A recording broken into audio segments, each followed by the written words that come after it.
నమస్కారం వార్తలకు స్వాగతం నేను సుజాత ముందుగా ముఖ్యాంశాలు ఆగ్రా మెట్రో రైల్ ప్రాజెక్టు పనులకు ప్రధానమంత్రి నరేంద్ర మోదీ శ్రీకారం టూరిజం రంగంలో భారత్ వేగంగా అభివృద్ధి చెందుతోందని వెల్లడి ఖమ్మం జిల్లాలో అభివృద్ధి కార్యక్రమాలు ప్రారంభించిన మంత్రి కేటీఆర్ 67 ఏళ్లలో జరగని అభివృద్ధిని తాము ఖమ్మంలో చేసి చూపించామని స్పష్టీకరణ విద్యుత్ ఉద్యోగుల విభజనపై తెలంగాణ విద్యుత్ సంస్థల పిటిషన్ను కొట్టివేసిన సుప్రీం జస్టిస్ ధర్మాధికారి నివేదిక అమలుకు ఆదేశం నేడు సైనికుల గౌరవార్థం విరివిగా విరాళాలు అందించాలని ఆర్మీ ఉన్నతాధికారుల పిలుపు కోవిడ్ టీకా అందుబాటులోకి వచ్చిన వారం రోజుల్లో 70 లక్షల మందికి తొలి డోస్ అందించేలా ఏర్పాట్లు రాష్ట్ర వ్యాప్తంగా పనిచేయనున్న 10,000 వైద్య బృందాలు కోవిడ్-19 బారిన పడకుండా స్వీయ రక్షణ చర్యలు తీసుకుందాం నిరంతరం మాస్కును ధరిద్దాం 2 గజాల దూరం పాటిద్దాం తరచూ చేతులు శుభ్రం చేసుకుందాం ఉత్తరప్రదేశ్లోని ఆగ్రా మెట్రో రైల్ ప్రాజెక్టు పనులకు ప్రధానమంత్రి నరేంద్ర మోదీ శ్రీకారం చుట్టారు ఆగ్రాలోని 15వ బెటాలియన్ పరేడ్ గ్రౌండ్ మైదానంలో జరిగిన ఈ కార్యక్రమాన్ని వీడియో కాన్ఫరెన్స్ ద్వారా ప్రధాని ప్రారంభించారు అనంతరం ప్రధాని మాట్లాడుతూ టూరిజం రంగంలో భారత్ వేగంగా అభివృద్ధి చెందుతోందని అన్నారు లోకల్ టు వోకల్ పేరుతో పర్యాటకాన్ని అభివృద్ధి చేస్తున్నామన్నారు పర్యాటకాన్ని సులువు చేసేందుకు ఈజ్ ఆఫ్ ట్రావెలింగ్ విధానాన్ని అమలు చేస్తున్నారు travel and tourism competitiveness index లో భారత్ దూసుకుపోతుందన్నారు టూరిజం ఇండెక్స్ లో గతంలో 65వ స్థానంలో ఉన్న భారత్ ప్రస్తుతం 34వ స్థానానికి చేరుకుందని తెలిపారు పట్టణాల అభివృద్ధికి అనేక కార్యక్రమాలు చేపట్టామన్నారు 2 కారిడార్లలో 29.4 కిలోమీటర్ల దూరం ఈ మెట్రో నిర్మాణం కొనసాగనుంది ప్రధానంగా తాజ్మహల్ ఆగ్రా కోట సికిందర్ రైల్వే స్టేషన్లు బస్టాండ్లను ఈ మార్గం కలపనుంది ఈ ప్రాజెక్టు పూర్తయితే స్థానికంగా 26 లక్షల మందితో పాటు ఏటా ఢిల్లీకి వచ్చే 60 లక్షల మంది పర్యాటకుల రాకపోకలకు ఎంతగానో దోహదం చేస్తుందని పీఎంఓ పేర్కొంది ఈ ప్రాజెక్టుకు 8,379.62 కోట్లను ప్రభుత్వం కేటాయించింది 5 ఏళ్లలో నిర్మాణం పూర్తి చేయాలని లక్ష్యంగా పెట్టుకుంది टेंशन लेने की क्या जरूरत है यार मैं हूं ना सब सेट कर दूंगा क्या सेट कर दूंगा अरे जिंदगी में पहली बार मेरे घर में हुंडे आए एक शरीफ आदमी की पिटाई है मेरे सामने और बोलता है सेट कर दूंगा देख अगर कुछ गड़बड़ हुई ना तो रेल नेटवर्क ही नहीं बन रहा है बल्कि आज मेट्रो कोच भी मेक इन इंडिया के तहत भारत में ही बन रहे हैं यही नहीं जो सिग्नल सिस्टम है उसका भी पूरी तरह से भारत में ही निर्माण हो इस पर भी काम चल रहा है यानी अब मेट्रो नेटवर्क के मामले में भी भारत आत्मनिर्भर हो रहा है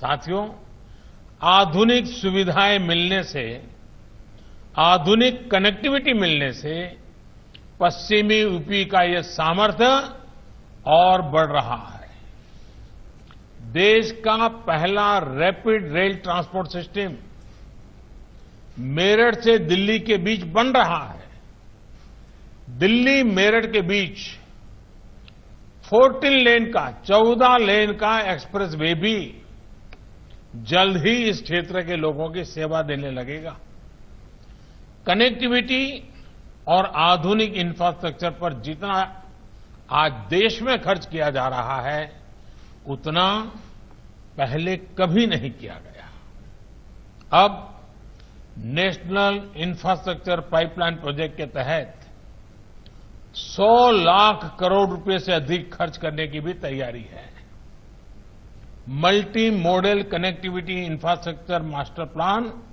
उस पर भी काम किया जा रहा है कोशिश ये है कि देश के इंफ्रास्ट्रक्चर को बेहतर बनाने के लिए पूरी दुनिया से निवेश को आकर्षित किया जाए రాష్ట్ర ఐటీ పురపాలక శాఖ మంత్రి కేటీఆర్ ఖమ్మం జిల్లాలో పర్యటించారు. ఖానాపురం మినీ ట్యాంక్ బండ్ను, రఘునాథపాలెం మినీ ట్యాంక్ బండ్ను, బల్లేపల్లిలో వైకుంఠధామాన్ని ప్రారంభించారు. ఖమ్మం ఇల్లెందు రోడ్డు అభివృద్ది, సెంట్రల్ లైటింగ్ వ్యవస్థను ప్రారంభించారు. పాండురంగాపురం కోయిచలక క్రాస్ రోడ్లో బీటీ రోడ్డు విస్తరణ పనులు, సెంట్రల్ డివైడర్, సెంట్రల్ లైటింగ్ వ్యవస్థకు శంకుస్థాపన చేశారు. రఘునాథపాలెం చింతగుర్తి బీటీ రోడ్డు వెడల్పు పనులను ప్రారంభించారు. రఘునాథపాలెంలో ఏర్పాటు చేసిన సభలో కేటీఆర్ మాట్లాడుతూ 67 ఏళ్లలో జరగని అభివృద్దిని ఖమ్మంలో చేసి చూపించామని తెలిపారు. పల్లెల్లో పల్లె ప్రగతి ద్వారా, పట్టణాల్లో పట్టణ ప్రగతి ద్వారా బ్రహ్మాండమైన అభివృద్ది జరుగుతుందన్నారు.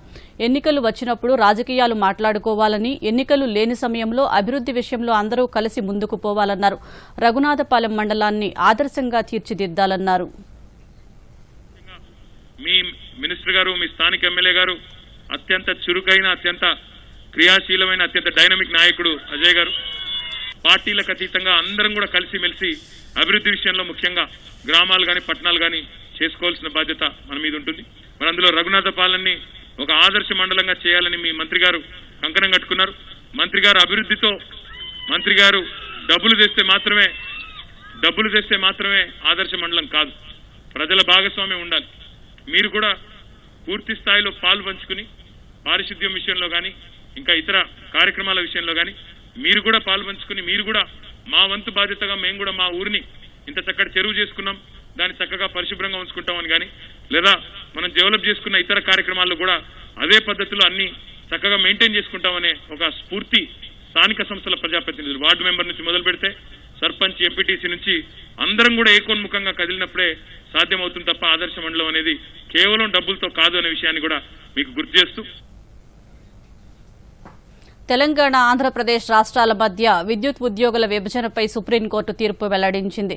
జస్టిస్ ధర్మాధికారి కమిటీ నివేదికను అమలు చేయాలని సర్వోన్నత న్యాయస్థానం ఆదేశించింది. ఈ మేరకు justice Ashok Bhushan, justice MR షాలతో కూడిన ధర్మాసనం తెలంగాణ విద్యుత్ సంస్థలు వేసిన పిటిషన్ను కొట్టివేసింది. జీతాలు, ఇతర సమస్యలపై ఉద్యోగులు సరైన ఫోరాన్ని ఆశ్రయించాలని ధర్మాసనం పేర్కొంది. ధర్మాధికారి కమిటీ ముగింపు నివేదికను సవాల్ చేసిన తెలంగాణ జెన్కో, ట్రాన్స్కో, డిస్కంలు పలువురు ఏపీ ఉద్యోగులు సుప్రీంలో పిటిషన్ వేశారు. ఏపీ విద్యుత్ సంస్థల ఉద్యోగులను రిలీవ్ చేసినప్పటికీ తెలంగాణ విద్యుత్ సంస్థలు విధుల్లో చేర్చుకోలేదని పలువురు ఉద్యోగులు కూడా పిటిషన్ దాఖలు చేశారు. రిలీవ్ అయిన ఉద్యోగులు గత 4 నెలలుగా వేతనాలు లేక ఇబ్బందులు పడుతున్నారని ఉద్యోగుల తరపున సీనియర్ న్యాయవాది నరసింహ కోర్టు దృష్టికి తీసుకువెళ్లారు.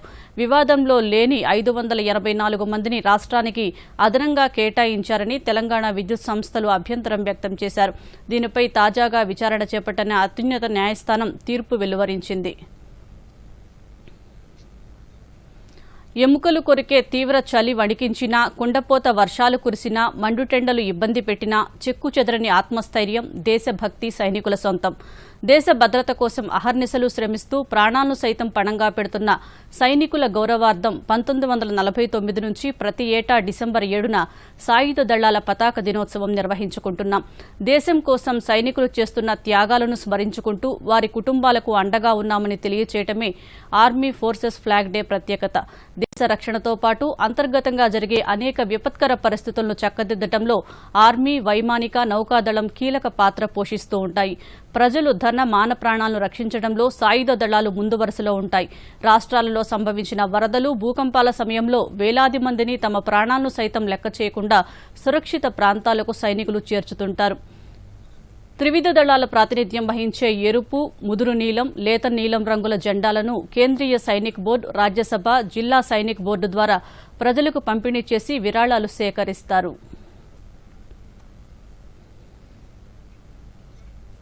త్రివిధ దళాల సైనికుల త్యాగం, సేవా నిరతిని గుర్తు చేస్తూ ప్రతి ఏడాది డిసెంబర్ 7న సాయుధ దళాల పతాక దినోత్సవాన్ని 1949 నుంచి నిర్వహించుకుంటున్నామని ఎన్ శ్రీనివాసరావు అన్నారు.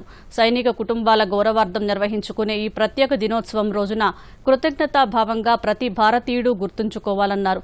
జాతీయ భద్రత, ఐక్యత కోసం పాటుపడుతున్న సైనికుల సేవలు ఎన్నటికీ మరువలేనివని గుర్తు చేశారు. Armed forces flag day fund management committee సభ్యుడైనందుకు తాను గర్వపడుతున్నానని చెప్పారు. సైనిక కుటుంబాల సమస్యలను పరిష్కరించడం పాటు వారికి సాయం అందించేందుకు ఫండ్ మేనేజ్మెంట్ కమిటీ దోహదపడుతుందని తెలిపారు. From external aggression and internal threats. I have been the General Officer Commanding of Telangana and Andhra sub-area for over 2 years. During this appointment, I had the opportunity to be member of the Armed Forces Flag Day Fund Managing Committee, of which the chairperson is the Honorable Governor. During the various deliberations and the proposals which were considered during the Armed Forces Flag Day Fund Managing Committee meeting, we have endeavored to give support and provide assistance to the Veer Naris and the families, orphans, disabled soldiers, and those requiring essential assistance, especially for expensive treatment like cancer, heart ailments, liver and kidney transplants, etc.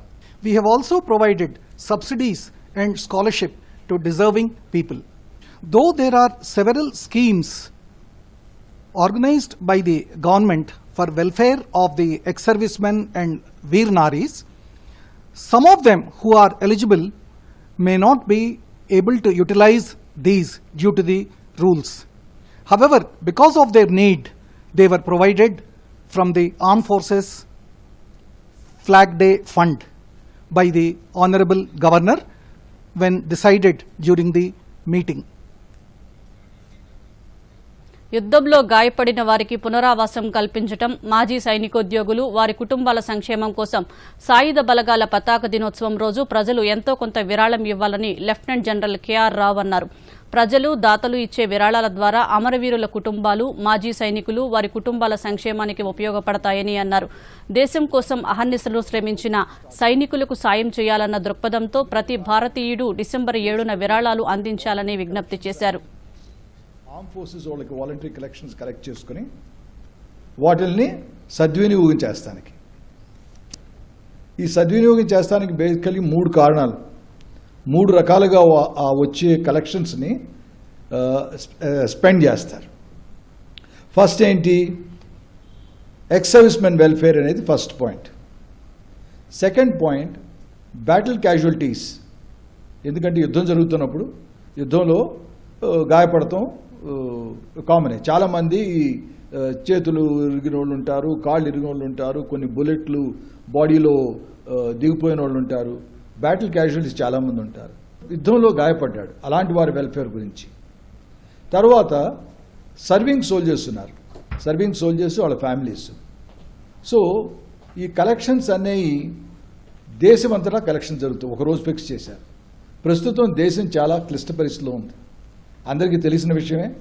China border మీద కూడాను రీసెంట్గా జరిగిన ఘర్షణల వలన ఇంకా చాలామంది సైన్యం అక్కడ మోహరించున్నారు, చాలా కష్టమైన టైమ్స్లో ఉన్నారు. వాళ్ళ ఫ్యామిలీస్ అందరు ఇక్కడ ఉన్నాయి. కొంతమంది క్యాజువల్టీస్, లాస్ట్ టైం మనం విన్నాం, తెలంగాణ బిడ్డ కలన్ సంతోష్ బాబు చనిపోయాడు. అలాగే ఆయనతో పాటు చాలామంది సైనికులకి దెబ్బలు తగిలాయి, క్యాజువల్టీస్ ఉంటారు. భారతీయుడు ఎవరైనా సరే ఎంతో కొంత ఈ ఫ్లాగ్ డే కోసం విరాళం ఇవ్వాలి. మన దేశ భద్రత కోసం మన సైనికులు ఎంతో కష్టపడి పనిచేస్తున్నారు, ప్రాణాలు కోల్పోతున్నారు. కనుక అందరికీ ఇది ఒక సదావకాశం.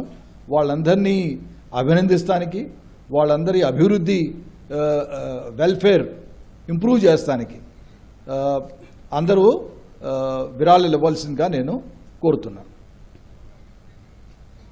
కేంద్ర ప్రభుత్వం పేద ప్రజల సంక్షేమం దృష్ట్యా అమలు చేస్తున్న ప్రధానమంత్రి భారతీయ జనౌషధి పరియోజన సత్ఫలితాలు ఇస్తుంది.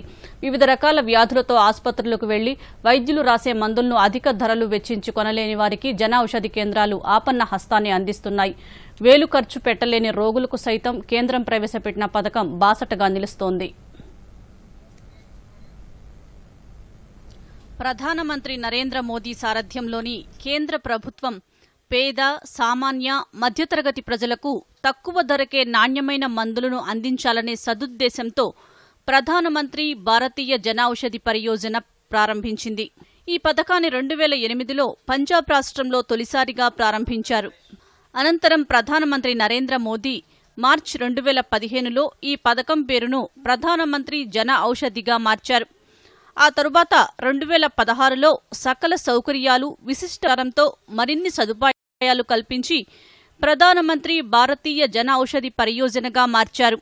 ప్రస్తుతం దేశవ్యాప్తంగా 845 జన ఔషధి కేంద్రాలుండగా తెలంగాణ రాష్ట్రంలో 84 జన ఔషధి కేంద్రాలున్నాయి. ఆదిలాబాద్ జిల్లా కేంద్రంలో 2 జన ఔషధి విక్రయ కేంద్రాలు ఉన్నాయి. బీపీ, షుగర్, హార్ట్తో పాటు ఇక్కడ అన్ని రకాల రోగాలకు సంబంధించిన 2000 రకాల మందులు ఈ విక్రయ కేంద్రంలో అందుబాటులో ఉంచారు. మార్కెట్ ధరతో పోల్చుకుంటే ఇక్కడ మందులు చాలా తక్కువ ధరలకు లభిస్తున్నాయి. ఎంపిక చేసిన కంపెనీలు మందులు ఎక్కువగా అవసరమయ్యే మందులను మార్కెట్ ధర కంటే 50% నుంచి 70% డిస్కౌంట్తో తక్కువ ధరకు విక్రయిస్తున్నారు. దీంతో తక్కువ ధరలకే నాణ్యమైన మందులు లభిస్తుండటంతో కొనుగోలుదారులు ఆనందం వ్యక్తం చేస్తున్నారు. జన ఔషధి విక్రయ కేంద్రాలు తమకు ఎంతో ఉపయోగకరంగా ఉన్నాయని అంటున్నారు. ఖరీదైన మందులు కూడా సరసమైన ధరలకు అందించడం పట్ల ఆనందం వ్యక్తం చేస్తున్నారు. జనరిక్ మందులపైన ఎలాంటి సైడ్ ఎఫెక్ట్స్ ఉండవు. సో ఇవి అన్నీ చాలా నాణ్యమైన మెడిసిన్స్. ప్రతి ఒక్కరూ ఈ మెడిసిన్స్ ఉపయోగించుకోవాలని కోరుకుంటూ నరేంద్ర మోడీ గారు చాలా మంచి స్కీమ్ తీసుకొచ్చారు. ఇవన్నీ మనం ఉపయోగించుకోవాలని కోరుకుంటున్నాం. నేను కూడా ఇక్కడ తీసుకున్నా షాప్లో 100 రూపాయలు, బయట కన్నా 100 రూపాయలు ఉన్నది, ఈడ తీసుకుంటే 50 రూపీస్ ఉన్నది. అన్ని రకాల మందులు టాబ్లెట్స్ తక్కువ దొరుకుతుంది ఈడ. నాణ్యమైన మందులు అందుబాటు ధరల్లో రావడంతో తమ విక్రయాలు సైతం బాగా ఉన్నాయని జన ఔషధి కేంద్రాల నిర్వాహకులు సంతోషం వ్యక్తం చేస్తున్నారు. ఇక్కడ మెడిసిన్స్ చాలా తక్కువ ధరలో ఉంటాయి. 70-80% డిస్కౌంట్లో వస్తాయి. పేద ప్రజలకు చాలా మేలు కలుగుతున్నది ఈ మెడికల్ వల్ల. ఇక్కడ 1000 నుంచి 2000 రకాల ట్యాబ్లెట్స్ దొరుకుతాయి. బాగా చీప్ రేట్లో ఉంటాయి, ఇంకా బాగా పనిచేస్తాయి కూడా. బయట దొరికే 100 రూపాయల ట్యాబ్లెట్ ఇక్కడ 20-30 రూపాయలలో దొరుకుతుంది. బాగా పనిచేస్తాయి. ఇక్కడ ఎందరో వచ్చి తీసుకుంటున్నారు. ప్రజా ఆరోగ్యాన్ని దృష్టిలో పెట్టుకుని ప్రవేశపెట్టిన ఈ పథకం పేద, సాధారణ, మధ్యతరగతి కుటుంబాలకు ఎంతగానో ఉపయోగపడుతుందని స్థానికులు హర్షం వ్యక్తం చేస్తున్నారు. Bureau report, Doordarshan news. Doordarshan Yadagiri వార్తలను ఈ సోషల్ మీడియాలో కూడా చూడవచ్చు. YouTube DD news Telangana, Twitter DD news Telangana @DD Yadagiri news మరియు ఫేస్బుక్లో డిడి న్యూస్ తెలంగాణలో కూడా చూడవచ్చు. ఆగ్రా మెట్రో రైల్ ప్రాజెక్టు పనులకు ప్రధానమంత్రి నరేంద్ర మోదీ శ్రీకారం. టూరిజం రంగంలో భారత్ వేగంగా అభివృద్ధి చెందుతోందని వెల్లడి. ఖమ్మం జిల్లాలో అభివృద్ధి కార్యక్రమాలు ప్రారంభించిన మంత్రి కేటీఆర్. 67 ఏళ్లలో జరగని అభివృద్ధిని తాము ఖమ్మంలో చేసి చూపించామని స్పష్టీకరణ. విద్యుత్ ఉద్యోగుల విభజనపై తెలంగాణ విద్యుత్ సంస్థల పిటిషన్ను కొట్టివేసిన సుప్రీం. జస్టిస్ ధర్మాధికారి నివేదిక అమలుకు ఆదేశం. నేడు సాయుధ దళాల పతాక దినోత్సవం. సైనికుల గౌరవార్థం విరివిగా విరాళాలు అందించాలని ఆర్మీ ఉన్నతాధికారుల పిలుపు. కోవిడ్ టీకా అందుబాటులోకి వచ్చిన వారం రోజుల్లో 70 లక్షల మందికి తొలి డోస్ అందించేలా ఏర్పాట్లు. రాష్ట్ర వ్యాప్తంగా పనిచేయనున్న 10,000 వైద్య బృందాలు.